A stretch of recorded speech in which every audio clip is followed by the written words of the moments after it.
Assalamualaikum warahmatullahi wabarakatuh. Salam sejahtera bagi kita semua. Pada kesempatan kali ini kami akan menjelaskan tentang ketimpangan sosial di Indonesia, serta dampak dalam ketimpangan sosial dan upaya dalam mengatasi ketimpangan sosial di Indonesia. Ada 4 ketimpangan sosial di Indonesia. Yang pertama, ketimpangan pendapatan, ketimpangan gender, ketimpangan pendidikan, dan ketimpangan kesehatan. Yang pertama, ketimpangan pendapatan. Contoh yang pertama ialah perbedaan pendapatan tinggi dan pendapatan rendah. Kedua, lowongan kerja lebih banyak di kota dibanding di desa.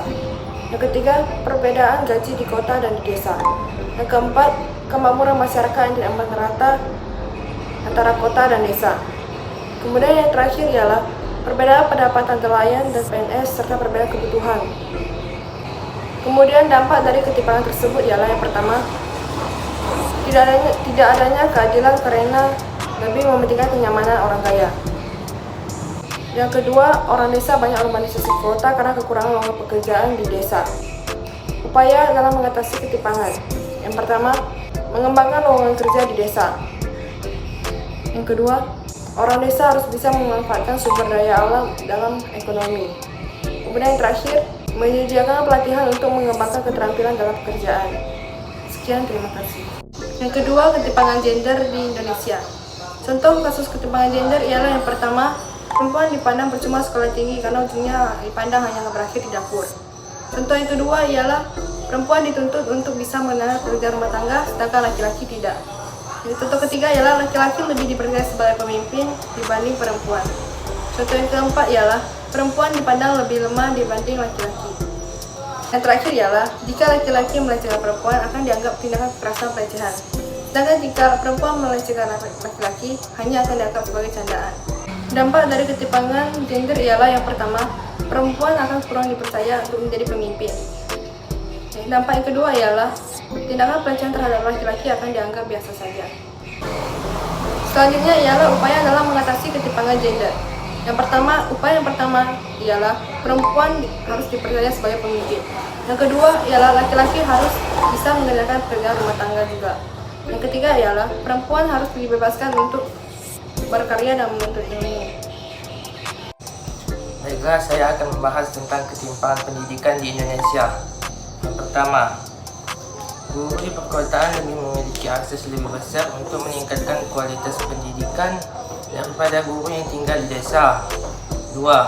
Guru di perkotaan lebih banyak daripada di desa. 3. Jumlah murid di kota lebih banyak. 4. Anak yang tamatan SMA akan dipandang lebih sukses daripada anak yang tidak tamat SMA. 5. Fasilitas pendidikan di kota lebih memadai daripada di desa. Saya akan menjelaskan dampak pendidikan. 1. Pengetahuan orang kota lebih luas daripada orang desa. Pengalaman pendidikan di desa lebih kurang daripada di kota. Upaya. Yang pertama, mengembangkan fasilitas pendidikan di desa. Memberi akses guru untuk meningkatkan fasilitas pendidikan. Menambah jumlah guru di desa. Baiklah, saya akan menjelaskan tentang contoh ketimpangan kesehatan. 1. Perbedaan pelayanan antara pasien kaya dan pasien miskin. 2. Kurangnya tenaga medis di desa dan di kota. 3. Lingkungan orang kota jauh lebih sehat daripada di desa. 4. Kurangnya fasilitas kesehatan di rumah sakit di desa dan di kota. 5. Orang kaya bergizi sedangkan orang miskin kurang bergizi. Selanjutnya tentang contoh dampak ketimpangan kesehatan. 1. Kesehatan orang miskin kurang diperhatikan karena fasilitas kurang.